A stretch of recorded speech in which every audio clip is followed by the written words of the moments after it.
Buenas tardes.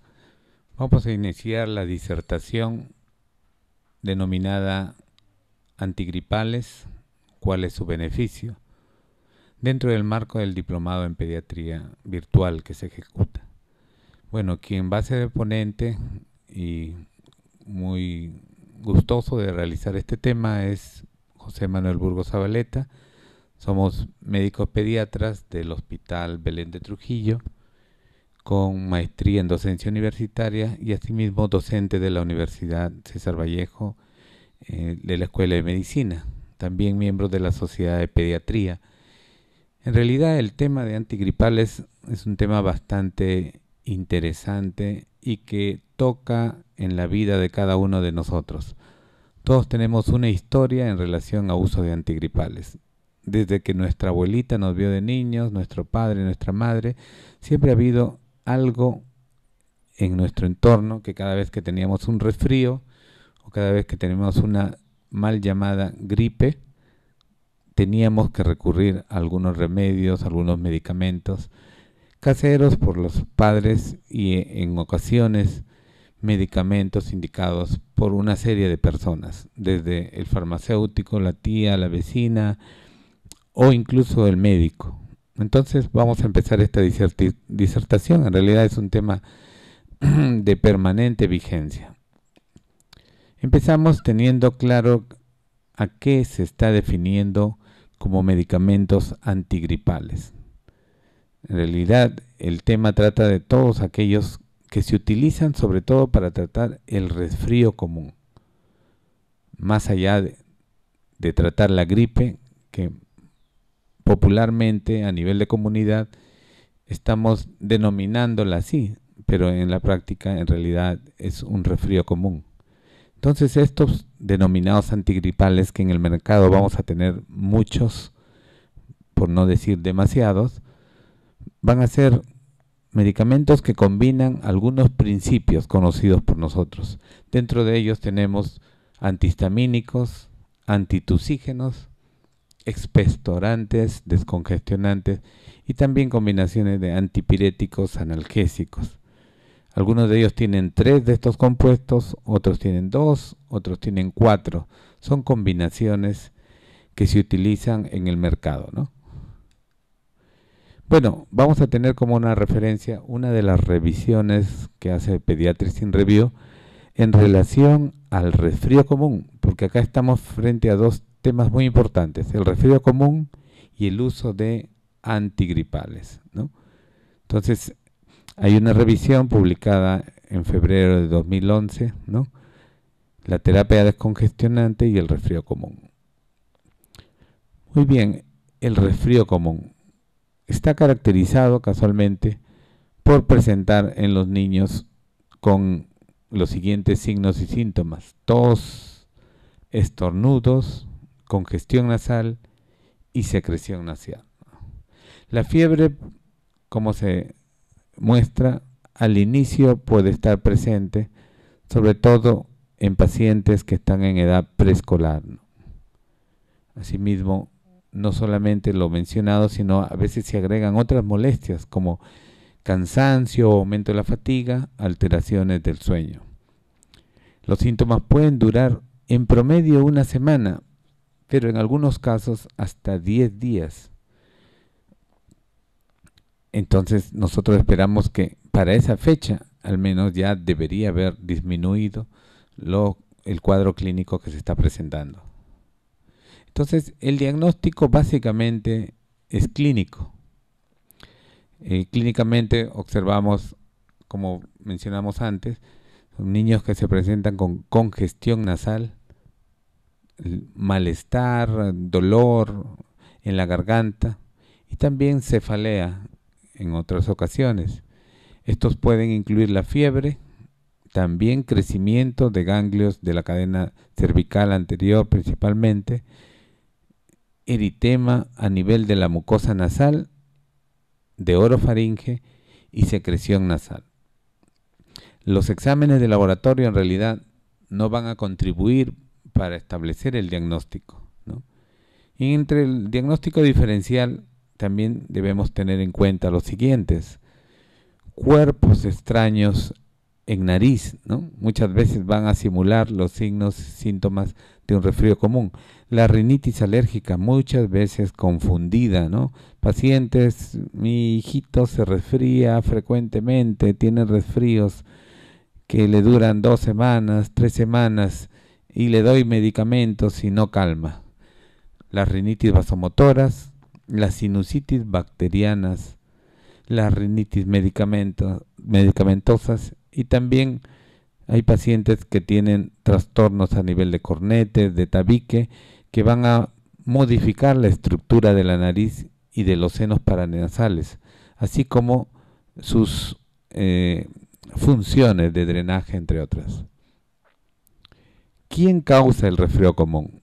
Y es muy importante porque vamos a tener en cuenta en lo sucesivo y vamos a correlacionar con el tratamiento.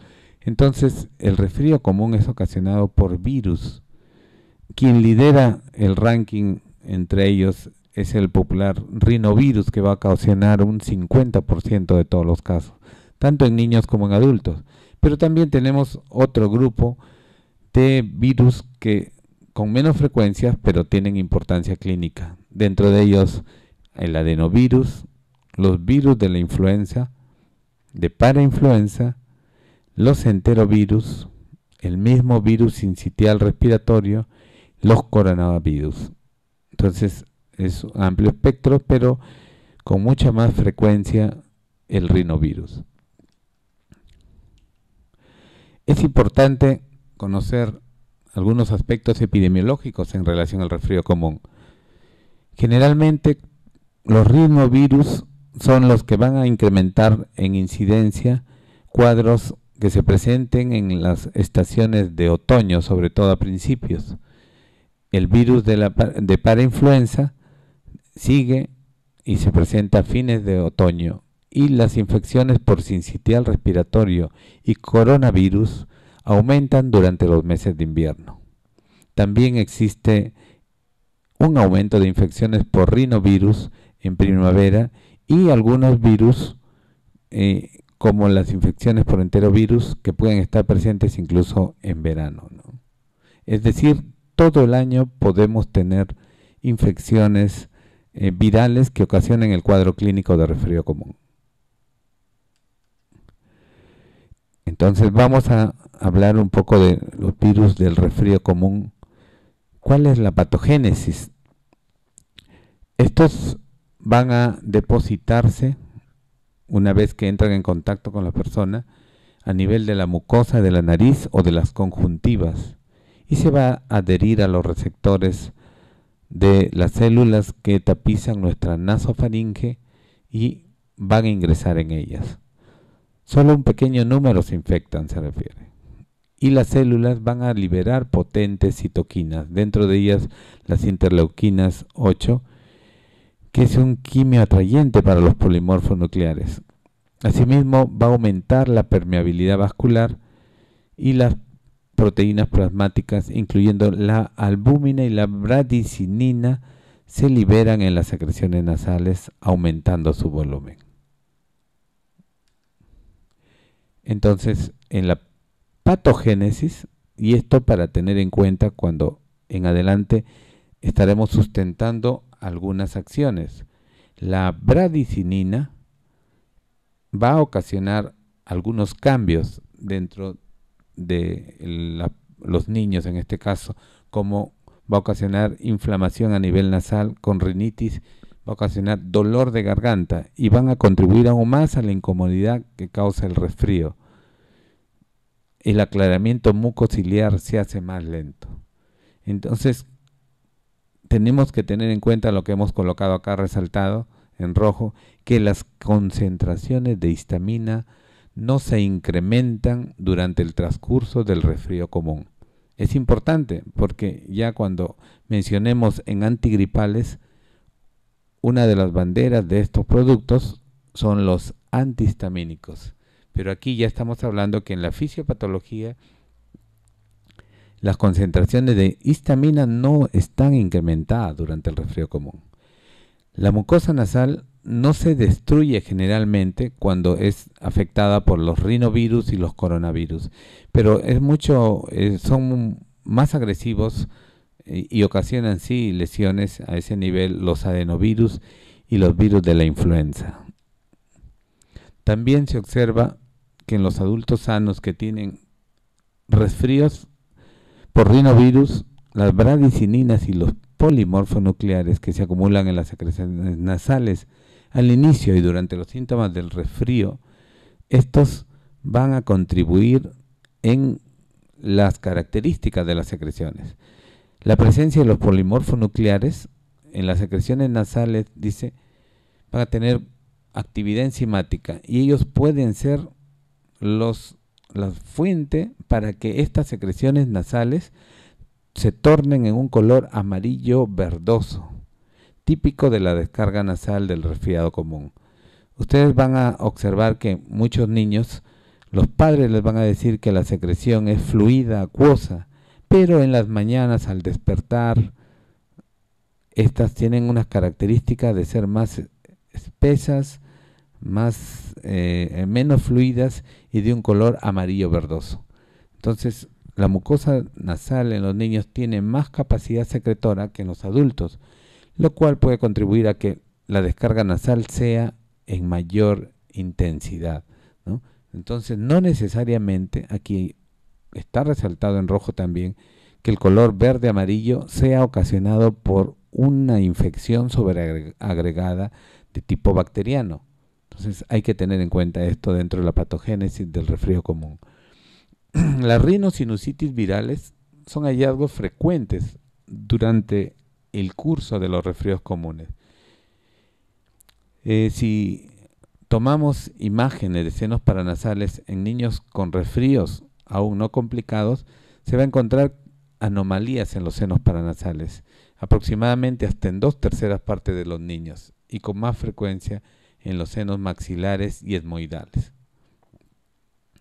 Ahora, no está muy claro si este compromiso de los senos paranasales es por la infección viral o porque no se está eliminando, drenando en forma adecuada el moco en estas cavidades naturales de las personas, ¿no?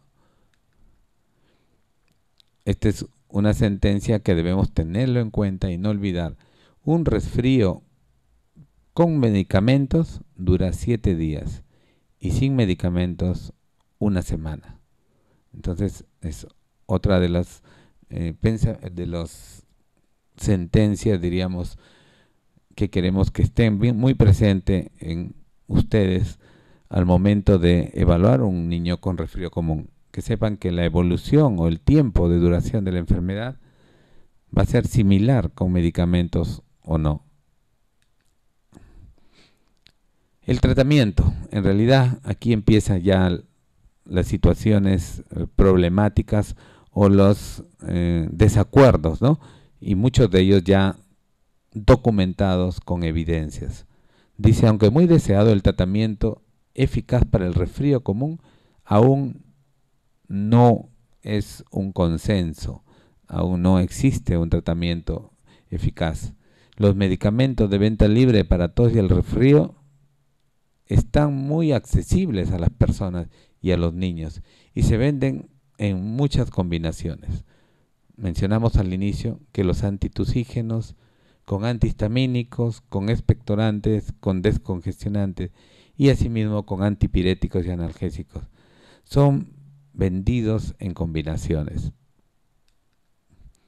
El alivio de los síntomas es el primer objetivo del tratamiento, y aunque la prevención de la propagación de enfermedades y la reducción de probabilidad de las infecciones bacterianas secundarias también son de consideración, sin embargo, hay poca evidencia científica que apoya el uso y existe una creciente evidencia de efectos adversos bastante serios que pueden resultar del uso de los distintos antigripales. En los últimos años, el uso de medicamentos antigripales, ¿no?, para mejorar el cuadro clínico y los síntomas de los niños y bebés ha estado siendo observado y estudiado. se ha reportado un total de 123 muertes en niños menores de 6 años que han resultado de las medicaciones para tos y resfrío en los últimos 20 años. Esto es una situación bastante delicada, ¿no? Está reportado en la Academia Americana de Pediatría, en este reporte de resfrío común, menciona, incluso la FDA también menciona, de que hay muertes de niños, sobre todo menores de 6 años, que están asociadas al uso de medicamentos antigripales.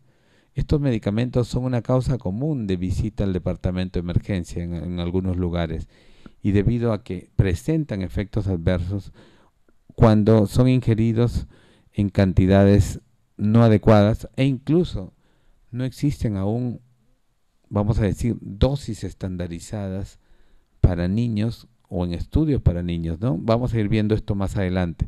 Los centros de toxicología, sobre todo norteamericanos, de Estados Unidos, informan de más de 750,000 llamadas relacionadas con su uso desde el año 2000. El riesgo de una sobredosis accidental y los efectos adversos es probablemente el resultado de algunos factores. Es decir, los padres, al administrar antigripales a sus niños, pueden cometer algunos errores que pueden llevarlos a darles sobredosis e incluso a ocasionar efectos adversos en sus niños. Entonces, mencionemos qué factores van a influenciar en esto. Directivas de dosificación para los niños no han sido establecidas, es decir, las dosis de los antigripales no han sido establecidas a partir de estudios en niños, sino más bien a partir de extrapolar investigaciones o datos que se presentan en adultos. Otra de las cosas es que los padres pueden fácilmente confundirse cuando los productos son etiquetados y traen diferentes componentes, ¿no? La disponibilidad de los productos con varios ingredientes puede aumentar la probabilidad de sobredosis inadvertida, porque los padres no pueden entender lo que le dan a su hijo. Y por último, varios cuidadores para los niños pueden aumentar más el riesgo de una sobredosis accidental y reacciones adversas. Recordemos que en las familias mayormente trabajan el padre, la madre, entonces están en diferentes horarios. Hay un cuidador que se queda con los niños y posteriormente llegan el padre, la madre, y todos ellos tienen a veces la función de administrar medicamentos.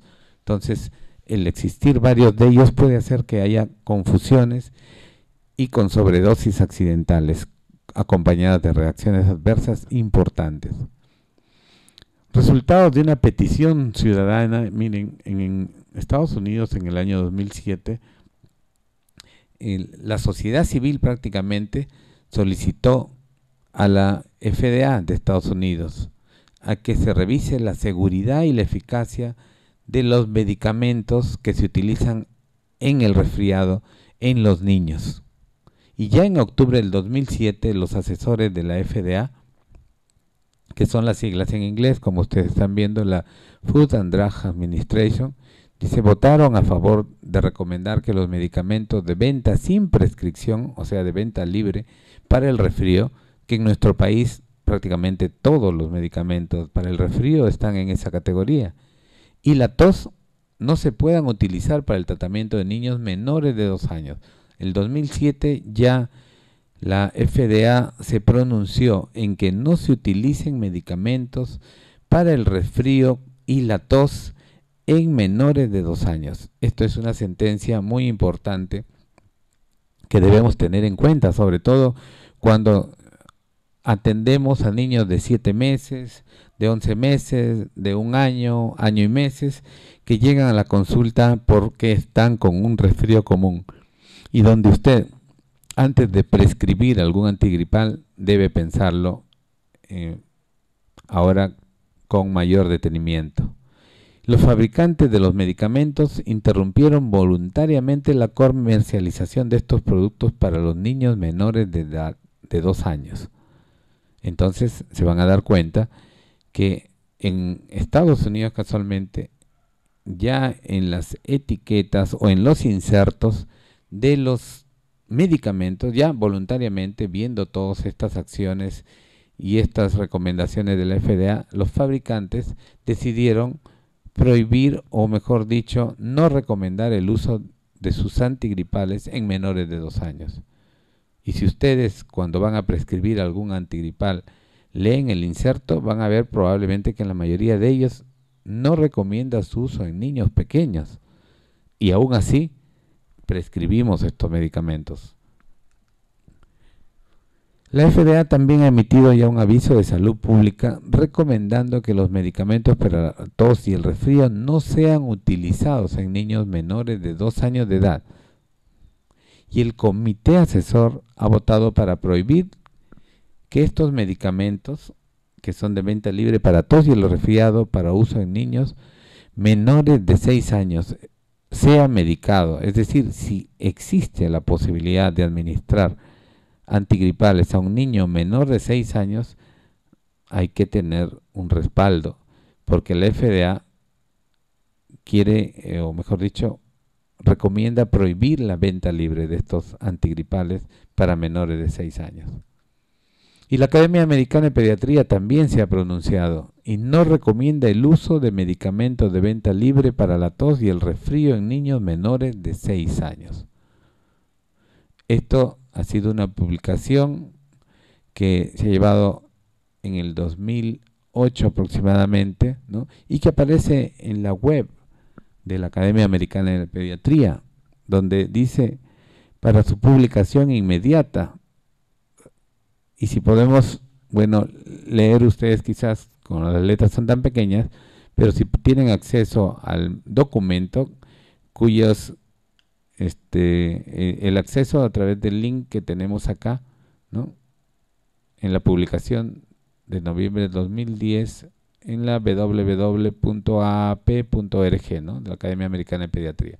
Y ahí pueden leer en relación a este anuncio que dice la FDA emitió una advertencia recomendando fuertemente que los medicamentos para la tos y el catarro no se administren a niños menores de 2 años de edad por el riesgo de los efectos secundarios que puedan amenazar su vida.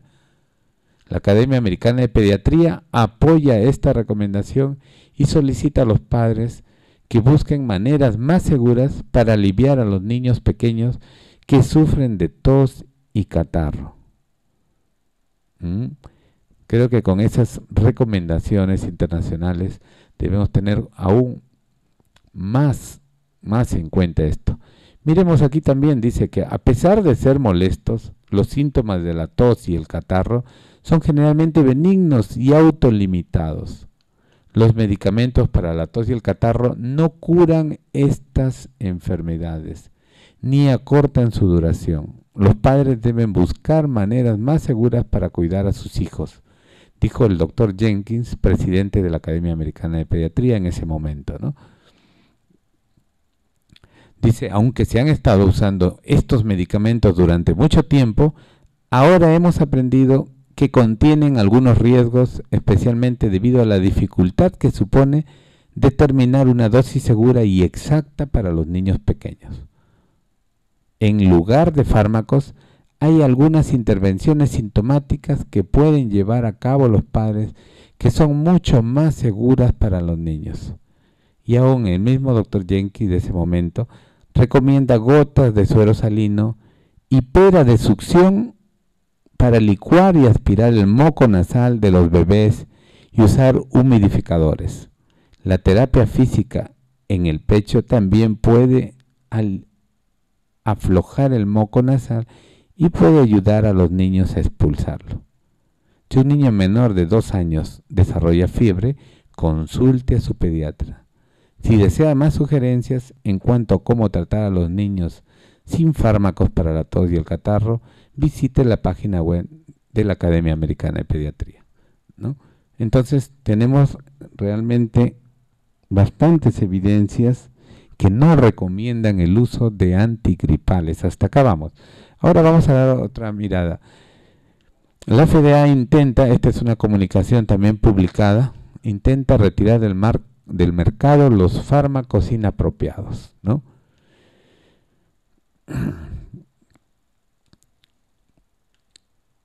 Plan de la FDA para retirar del mercado algunos medicamentos no aprobados para la tos, el resfrío y la alergia. El 2 de marzo del 2011 dice, la FDA emitió una alerta de seguridad acerca de algunos medicamentos para la tos, el resfrío y las alergias que no están aprobados. La seguridad, eficacia y calidad de estos productos no está aprobada por la FDA. Aunque algunos de estos productos se venden desde hace muchos años, las leyes acerca de lo que una empresa debe demostrar a la FDA para aprobación de un medicamento son más duras y la aplicación de estas leyes se está llevando a cabo hoy día. Y la FDA tomó esta acción debido a las preocupaciones acerca de ciertos riesgos potenciales al uso de estos medicamentos. ¿Y estos riesgos cuáles son? Posibilidad de uso indebido en bebés y niños pequeños, posibles riesgos en la combinación de ingredientes, problemas con la liberación prolongada que pueden incrementar el riesgo en pacientes al recibir demasiada o muy poca medicación. Y usted puede visitar estos sitios en la web de la FDA para ver más información acerca de esto. Entonces, ¿qué medicamentos usamos en ocasiones o muchas veces frente a un resfrío común? Y tenemos varias líneas de ellos. Los antibióticos, por ejemplo. El resfrío común es una infección viral y aquí no tienen sitio los antibióticos. Lógicamente estamos trabajando con el diagnóstico de resfrío común, no el diagnóstico de una faringitis supurada o un diagnóstico de una faringitis estreptocócica, sino que el diagnóstico que se está manejando es cuando tú tienes la certeza, has hecho el diagnóstico de que tienes un resfrío común, ese resfrío común es una infección viral. No puedes tener en tu historia diagnóstico resfrío común y tratamiento amoxicilina, o sea, no tiene sustento para fines incluso de auditoría o de alguna evaluación, no hay un sustento para usar antibióticos frente al diagnóstico de resfrío común. Nuevamente insisto, otro es el diagnóstico de una sinusitis bacteriana, otro es el diagnóstico de faringoamigdalitis bacteriana u otros, ¿no? Estamos hablando resfrío común. Entonces los antibióticos están indicados solamente cuando se diagnostican complicaciones bacterianas que son secundarias a esta patología. Los agentes antivirales, excepto el caso de la gripe o influenza, realmente mal llamado el resfrío, la gripe o influenza no son resfrío, ¿no? O sea, la comunidad, la población, las abuelitas, nuestros familiares le llaman gripe a un resfrío común. Entonces, para el caso sí de la gripe realmente o influenza, existen antivirales incluidos, ¿no? Pero para el caso de resfrío común no está recomendado ningún antiviral. Los populares antihistamínicos. Tenemos antihistamínicos que han ido modificándose y siendo clasificados en grupos, ¿no? Los de primera generación, dentro de los que tenemos la difeniramina, la hidroxicina y la clorfeniramina, bastante conocidos, con un comienzo de acción de 15 a 30 minutos, una duración de 3 a 6 horas o más. Y debido a que estos medicamentos son anticolinérgicos, se disminuye la secreción de moco. Dice, además la acción anticolinérgica puede dar lugar a que los niños tengan sequedad de la boca, visión borrosa y hagan retención urinaria. Puede presentar un malestar gastrointestinal también por el uso de estos medicamentos. Y existen efectos cardíacos que han sido reportados. Dentro de ellos está la taquicardia, la prolongación del intervalo QT en el electrocardiograma, un bloqueo cardíaco y arritmias. Y pueden causar efectos sobre el sistema nervioso central, como la sedación, excitabilidad paradójica, depresión respiratoria y alucinaciones. Sobre todo en los casos de sobredosis. Se han reportado reacciones distónicas también con los antihistamínicos. Los de segunda generación, ahí está la terfenadina, el astemisol, loratadina, cetiricina, que no tienen mayor actividad anticolinérgica y que estos medicamentos tienen menos efectos sobre el sistema nervioso que los antihistamínicos de primera generación. Pero los efectos cardíacos, aunque raros, pueden ocurrir, incluyendo la prolongación del intervalo QT, arritmias ventriculares y bloqueo cardíaco. Pocos estudios sobre el uso de antihistamínicos en niños. Y lo que decíamos al inicio, muchos de estos fármacos se han diseñado o se presentan dosis que son la extrapolación de los datos de los adultos, porque estudios en niños no hay demasiados, ¿no? En un estudio en niños tratados con combinación de antihistamínico y descongestionante, maleato de bromfeniramina y fenilpropanolamina, clorhidrato, no mostraron mejoría. O sea, por un lado tenemos efectos adversos importantes y por otro lado vemos que cuando se usan en niños con resfrío no muestran mejoría. Los descongestionantes son muy frecuentes en los llamados medicamentos antigripales, ¿no? Ahí tenemos los descongestionantes orales, que van a estar dentro de ellos la pseudoefedrina, fenilpropanolamina y la fenilefrina. Estos compuestos van a hacer un efecto vasoconstrictor en la mucosa donde son aplicados y van a actuar sobre los receptores adrenérgicos para disminuir el flujo de sangre en la mucosa. Desafortunadamente, no solo la mucosa nasal se va a ver afectada. El uso de descongestionantes orales también va a resultar en términos generales vasoconstricción con aumento resultante en la presión arterial. Entre otros los efectos secundarios tenemos cefaleas, convulsiones, náuseas, vómitos, disminución del apetito, agitación, taquicardia, nerviosismo, irritabilidad, distonía y arritmias. Entonces, la fenilefrina va a sufrir una biotransformación extensa y va a tener una biodisponibilidad variable. Entonces, esto hace que no podamos tener un rango de seguridad terapéutico adecuado. La fenilpropanolamina se ha asociado con hemorragia intracraneal. Recuerdan que hace unos años atrás, en el cambio de milenio, casualmente en el año 2000, fue retirado después de haber sido clasificado como inseguro por la FDA. Antes del año 2000 se usaba como un componente frecuente en los descongestionantes, que eran parte de los antigripales que se administraban en algunos medicamentos. Luego de estos se retiraron muchos productos con nombres comerciales conocidos por muchos de nosotros, entonces se retiraron del mercado. Fueron clasificados como inseguros. Los productos que tienen pseudoefedrina se conservan con vigilancia de quién compra tales productos. Los descongestionantes tópicos actúan sobre los receptores adrenérgicos y la mucosa nasal se va a tener en ella un efecto de vasoconstricción y los tejidos nasales van a reducirse en tamaño. Tienen un inicio rápido, pero dentro de pocos minutos y pueden durar varias horas, pero también existe una absorción sistémica, aunque mínima, y los descongestionantes tópicos comunes van a estar la oximetazolina, la silometasolina y la fenilefrina. Estos agentes tópicos, como menciona acá, pueden reducir la congestión en adultos, pero su utilidad se limita solo a unos pocos días debido a que tienen un potencial para que exista un efecto de rebote cuanto a congestión nasal. Y queremos por aquí mencionar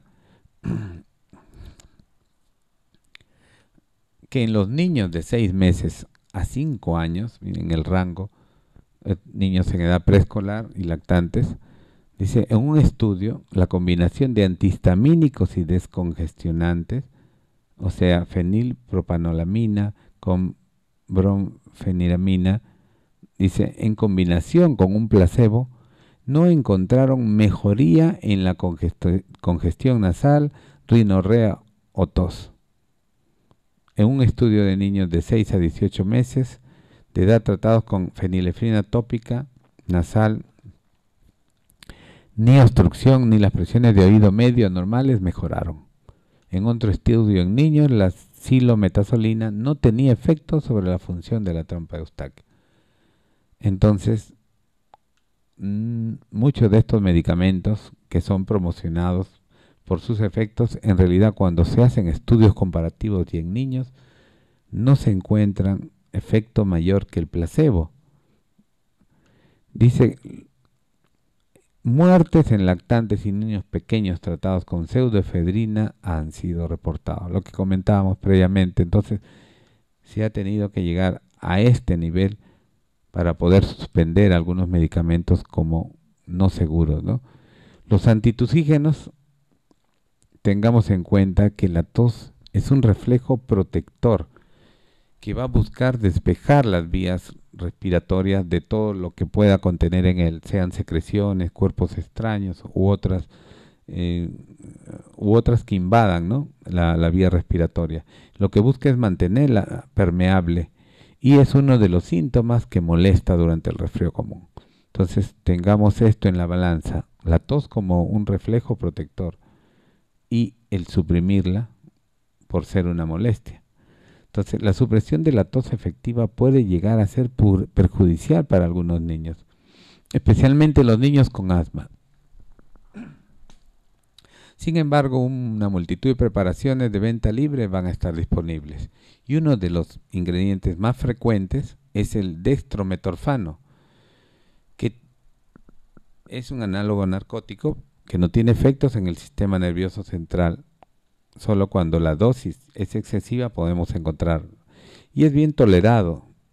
Pero dicen, un estudio de niños de 18 meses a 12 años de edad, no había ninguna diferencia en tos entre el placebo, dextrometorfano o grupos tratados con codeína. Entonces, no hay diferencias con el placebo. Ya vamos viendo que antihistamínicos, descongestionantes, antitusígenos no tienen un efecto mejor en mejorar las molestias al placebo.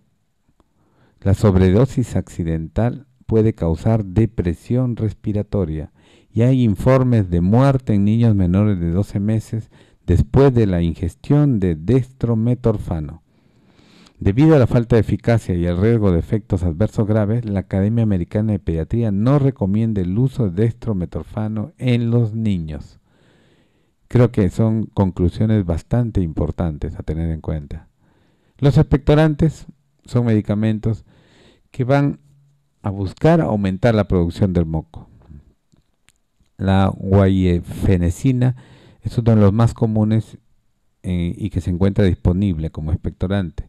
En los adultos jóvenes resfriados, el tratamiento no logró disminuir la frecuencia de la tos. O sea, estos expectorantes no lograron el efecto deseado. Pero me reportaron una mejoría subjetiva. Pero estudios en niños no se cuentan, por lo menos hasta el momento del reporte de la Academia Americana de Pediatría del 2012, me parece. No habían estudios que demuestren eficacia de los expectorantes en niños, ¿no?